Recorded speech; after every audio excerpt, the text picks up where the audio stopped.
ஒட்டுமொத்த மலையாள சினிமாவையும் புரட்டி போட்டு இருக்கு ஹேமா கமிட்டி புயல்.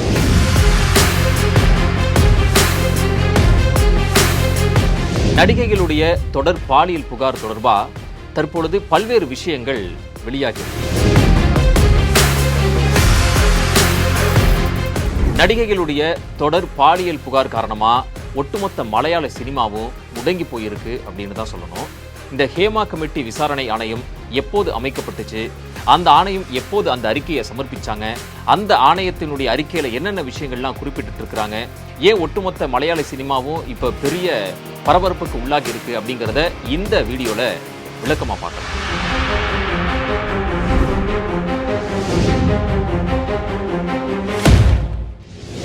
மலையாள திரையுலகில் வெடித்து கிளம்பி இருக்கக்கூடிய பாலியல் விவகாரம் பெரும் சர்ச்சையை ஏற்படுத்தியிருக்கு.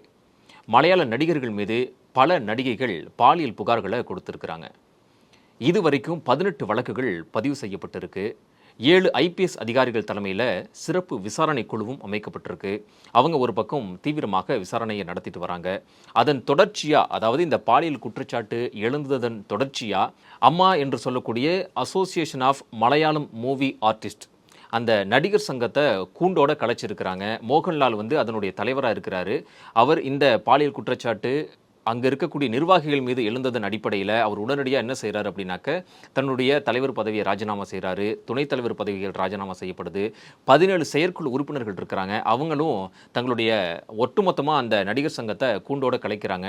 2024 ஜூலையில் தான் இந்த நடிகர் சங்கம் நிர்வாகிகள் தேர்ந்தெடுக்கப்பட்டாங்க. 2027 வரைக்குமே அவங்களுக்கான அந்த காலக்கெடு அப்படிங்கிறது இருக்குது, பதவிக்காலம்.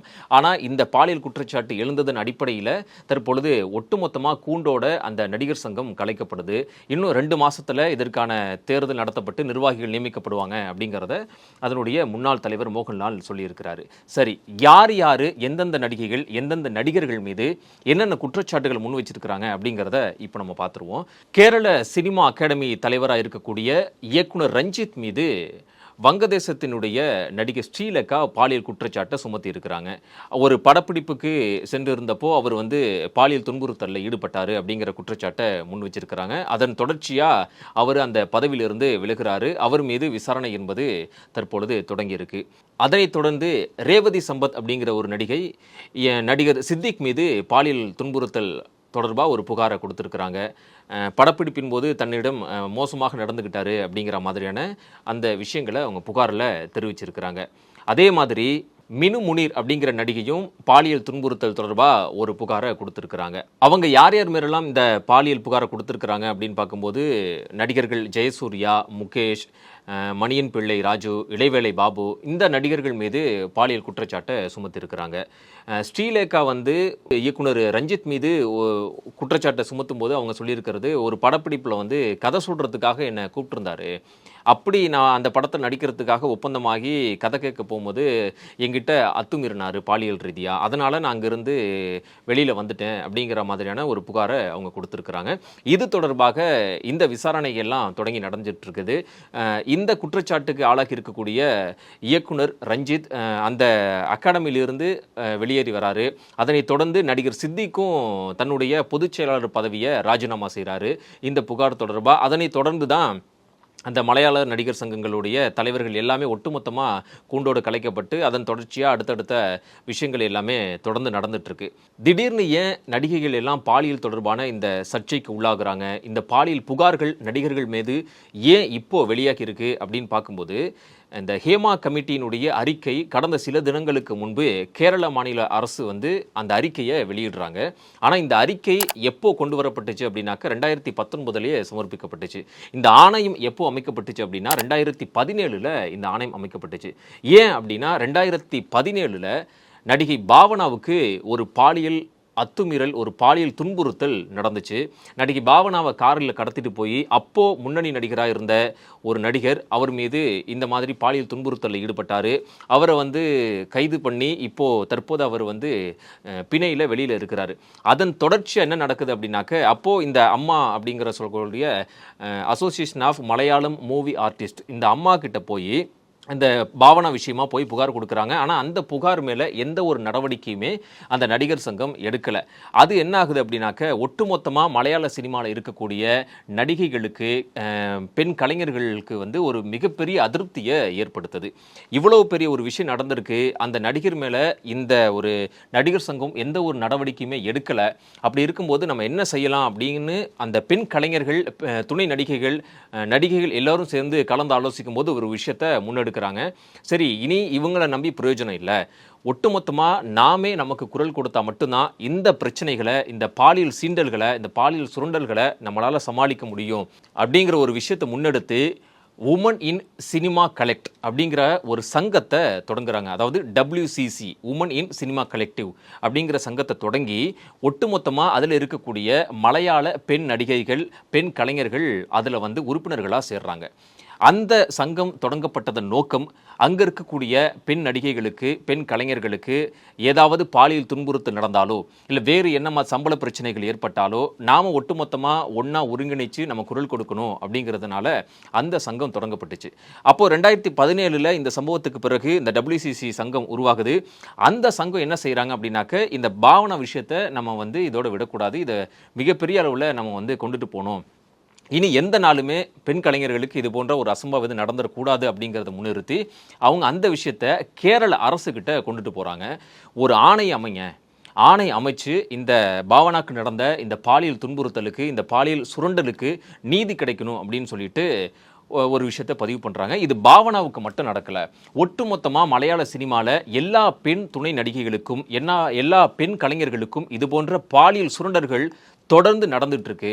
அது தயாரிப்பாளராக இருக்கட்டும், இயக்குநர்களாக இருக்கட்டும், முன்னணி நடிகர்களாக இருக்கட்டும், இவர்கள் இந்த மாதிரி பாலியல் சுரண்டல்களில் ஈடுபடுறாங்க.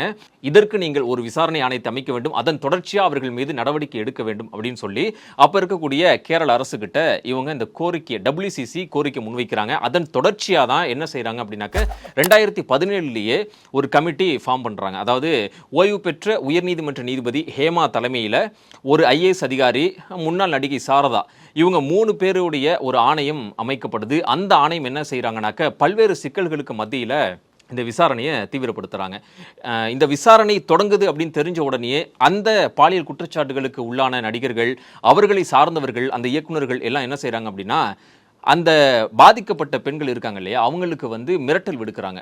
நீங்கள் வந்து யாரும் சாட்சி சொல்லக்கூடாது, யாருமே இந்த விஷயத்தை பற்றி பேசக்கூடாது அப்படின்னு சொல்லி சாட்சி சொல்லிடு, அந்த மாதிரி ஒரு மிரட்டல் அவர்களுக்கு வந்திருக்கு. உடனே அங்கேருந்து அதில் பின்வாங்குறாங்க. ஆனால் அதையும் தாண்டி இந்த விசாரணை ஆணையம் தன்னுடைய வேலையை மிக செம்மையாக செய்திருக்கிறது. யார் யாரெல்லாம் பாதிக்கப்பட்டார்களோ, எத்தனை பெண்கள் பாதிக்கப்பட்டார்களோ, அவர்கள் அனைவரையும் கண்டறிந்து, அவர்கள் வெளி மாநிலத்தில் இருந்தாலும் கூட அவர்களிடத்தில் நேரடியாக சென்று அவர்கள் என்ன மாதிரியான பிரச்சனைகளை சந்தித்தார்கள் அப்படின்னு கேட்டு அதை பதிவு பண்ணிட்டு வந்திருக்கிறாங்க. ஒட்டுமொத்தமாக 290 பக்கங்களை கொண்ட அறிக்கையாக இது சமர்ப்பிக்கப்படுது. எப்போ கொடுக்குறாங்க கேரள அரசுகிட்ட அப்படின்னாக்க, 2019 டிசம்பர் 31 அன்னைக்கு கேரள மாநில அரசுகிட்ட இந்த ஹேமா கமிட்டி ஆணையம் என்ன பண்ணுறாங்க அப்படின்னா, அந்த 290 பக்கத்தை கொண்ட அந்த அறிக்கையை சமர்ப்பிக்கிறாங்க. ஆனால் அதன் மீது உடனடியாக நடவடிக்கை எடுக்கப்பட்டுச்சா அப்படின்னா இல்லை. என்ன செய்கிறாங்கன்னா, அதை கிடப்பில் போடுறாங்க.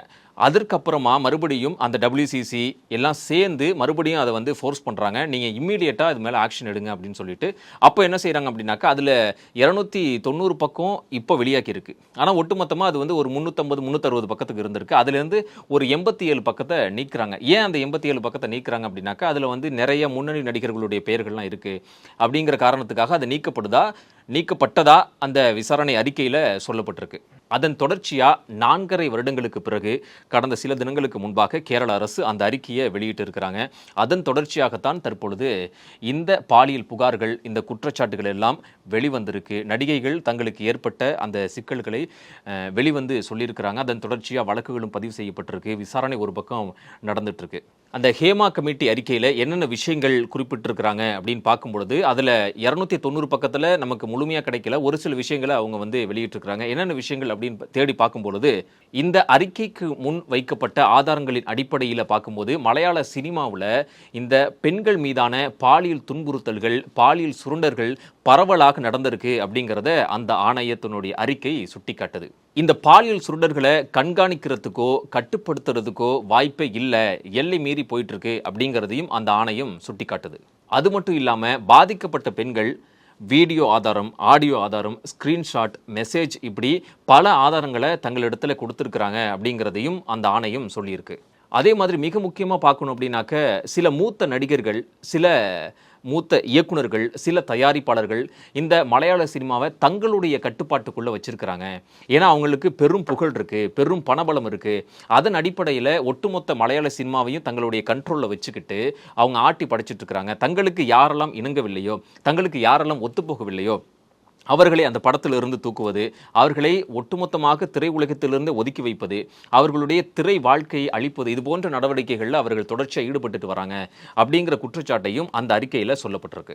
அதே மாதிரி நடிகைகளுக்கு அதிக ஊதியம் வழங்கப்படுவதே இல்லை, பேசப்பட்ட சம்பளமும் வழங்கப்படுவதில்லை, சம்பளத்திலேயே நிறைய பிரச்சனைகளை நாங்கள் பார்க்க வேண்டியிருக்கு, ஏன்னா ஒப்பந்தமும் எங்களுக்கு போடப்படுவதில்லை, ஒப்பந்தம் போடாமல் எங்களை நடிக்க வைக்கிறாங்க அப்படிங்கிற ஒரு குற்றச்சாட்டையும் அந்த நடிகைகள் அந்த ஆணையத்தில் அறிக்கையில் சொல்லியிருக்கிறாங்க. அதே மாதிரி சில நடிகைகளுக்கு அடிப்படை வசதிகளே எங்களுக்கு கிடையாது, பெண் கலைஞர்களுக்கு கழிவறை வசதிகள் கூட கிடையாது, பல மணி நேரம் எங்களை வேலை செய்ய வைக்கிறாங்க. காலையில் 9 மணிக்கு வந்தோம் அப்படின்னாக்க பிற்பகல் 2 மணிக்கு, அதாவது மறுநாள் அதிகாலை 2 மணி வரையும் எங்களுக்கு தொடர்ச்சியாக பணி வழங்கப்படுது. இதை கேட்கறதுக்கு ஆள் இல்லை. நாங்கள் ஏன் இவ்வளோ நேரம் வேலை கொடுக்குறீங்க அப்படின்னு கேட்டாக்க அடுத்த நாள் வேலைக்கு எங்களை கூப்பிட மாட்டாங்க. இது போன்ற பிரச்சனைகளையும் நாங்கள் சந்திக்க வேண்டியிருக்கு அப்படிங்கிறதையும் அந்த அறிக்கையில் அவங்க சொல்லி காட்டிருக்கிறாங்க. அதே மாதிரி சில பெண்கள் இந்த மாதிரி பாலியல் துன்புறுத்தலுக்கு ஆளாகும் போது அவங்க என்ன செய்யறாங்க அப்படின்னாக்க, இந்த படப்பிடிப்பிலிருந்து அவங்க வெளியேறிடுறாங்க. நான் இதுக்கப்புறம் படத்தில் நான் நடிக்கல, எனக்கு உடன்பாடு இல்லை அப்படின்னு சொல்லிட்டு வெளியேறும்போது அவங்க நடிச்சிருப்பாங்கல்ல, ஒரு 10 நாளோ 15 நாளோ இல்லை 1 மாசமோ 3 மாசமோ, அதற்கான பேமெண்ட், அதற்கான தொகை அவர்களுக்கு வழங்கப்படுவதில்லை அப்படிங்கிற குற்றச்சாட்டையும் அவங்க அந்த அறிக்கையில் சொல்லியிருக்கிறாங்க. அதே மாதிரி படப்பிடிப்பின் போது நடிகைகள், துணை நடிகைகள் இவங்கெல்லாம் ஹோட்டலில் தங்குறது அப்படிங்கிறது வேற வழியே கிடையாது. அவங்க அங்கே தங்கி படப்பிடிப்புக்கு போயாகணும் அப்படிங்கிற கட்டாயத்தின் பேரில் அங்கே தங்குறாங்க. அப்படி தங்கும்போது அவர்களுக்கு அங்கு பாதுகாப்பு இல்லை அப்படிங்கிறதையும் அவர்கள் அந்த அறிக்கையில் சொல்லியிருக்கிறாங்க. ஹோட்டலில் தங்கும்போது சில பேர், சில நடிகர்களாக இருக்கட்டும், சில இயக்குநர்களாகட்டும், மது போதையில் கதவை தட்டி எங்களுக்கு பாலியல் துன்புறுத்தல் கொடுக்குறாங்க அப்படிங்கிறதும் பாதிக்கப்பட்ட அந்த நடிகைகள் அந்த அறிக்கையில் சுட்டி காட்டியிருக்கிறாங்க. ஒட்டு மொத்தமாக இப்படி பல விஷயங்கள் அங்கே இருக்கக்கூடிய நடிகைகளுக்கு பாலியல் துன்புறுத்தலாகவும் நடந்திருக்கு, அவர்களுடைய பணி சுரண்டல்கள் நடந்திருக்குது, அவர்களுக்கு சரியான ஊதியம் வழங்கப்படலை, அவர்கள் அதிக நேரம் பணிக்கு ஆளாக்கப்பட்டிருக்கிறார்கள் அப்படின்னு சொல்லிட்டு ஒட்டுமொத்தமாக 290 பக்கங்கள் கொண்ட இந்த அறிக்கை தற்பொழுது சமர்ப்பிக்கப்பட்டு அது அரசாங்கத்திடமிருந்து வெளியாகி இருக்கிறது. இதுதான் இப்போ ஒட்டுமொத்தமாக மலையாள சினிமாவையே புரட்டி போட்டிருக்கு அப்படின்னு சொல்லணும். நடிகைகளுக்கு நடந்த இந்த பாலியல் புகார்கள் தொடர்பான இந்த ஹேமா கமிட்டியுடைய அறிக்கை வெளியானதை தொடர்ந்து பாதிக்கப்பட்ட பல நடிகைகள் தைரியமாக, துணிச்சலாக தங்களுக்கு ஏற்பட்ட இந்த பாலியல் துன்புறுத்தல்கள் தொடர்பாக தொடர்ந்து புகார்களை கொடுத்துட்டு வரதுனால ஒட்டுமொத்த மலையாள சினிமாவும் பெரிய கலக்கத்தில் இருக்குது. அங்கே இருக்கக்கூடிய நடிகர்கள் பெரும் கலக்கத்திற்கு ஆளாகி இருக்கிறார்கள். தங்களுடைய பெயர்களும் இந்த இடத்துல வந்துருமோ, புகாருக்கு நாமளும் உள்ளாகிறோமோ அப்படிங்கிற மாதிரியான சிக்கலுக்கு அவர்கள் ஆளாகி இருக்கிறார்கள். 290 பக்கங்கள் கொண்ட இந்த அறிக்கையின் அடிப்படையில் தற்பொழுது விசாரணை நடத்தப்படும் அப்படிங்கிறத கேரள அரசு சொல்லியிருக்கிறாங்க. அதன் அடிப்படையில் யாரெல்லாம் புகார் கொடுக்குறாங்களோ அவர்களுடைய புகாரின் அடிப்படையில் உடனடியாக நடவடிக்கை எடுத்து சம்பந்தப்பட்டவர்கள் மீது உடனடியாக நடவடிக்கை எடுக்கப்படும், விசாரணை நடத்தி அவர்கள் கைதுக்கு ஆளாக்கப்படுவார்கள் அப்படிங்கிற ஒரு விஷயமும் பரவலாக போயிட்டு இருக்கு. அதன் அடிப்படையில் தற்பொழுது கேரளாவில் இருக்கக்கூடிய முக்கிய நடிகர்கள், முக்கிய இயக்குநர்கள், இதில் யாரெல்லாம் சம்பந்தப்பட்டு இருக்கிறார்களோ ஒட்டுமொத்த தயாரிப்பாளர்களாக இருந்தாலும் சரி, அந்த நடிகர் சங்கத்தை சேர்ந்தவர்களாக இருந்தாலும் சரி, அனைவருமே தற்போது கலக்கத்தில் இருக்கிறார்கள். அடுத்தபடியாக இந்த புகார்களின் அடிப்படையில் அரசாங்கம் என்ன மாதிரியான நடவடிக்கையை எடுக்க போகிறது அப்படிங்கிறது ஒட்டுமொத்த மலையாள சினிமாவினுடைய எதிர்பார்ப்பாக இருக்கிறது. உடனுக்குடன் செய்திகளை தெரிந்து கொள்ள சன் நியூஸ் பெல் ஐகானை கிளிக் பண்ணுங்க.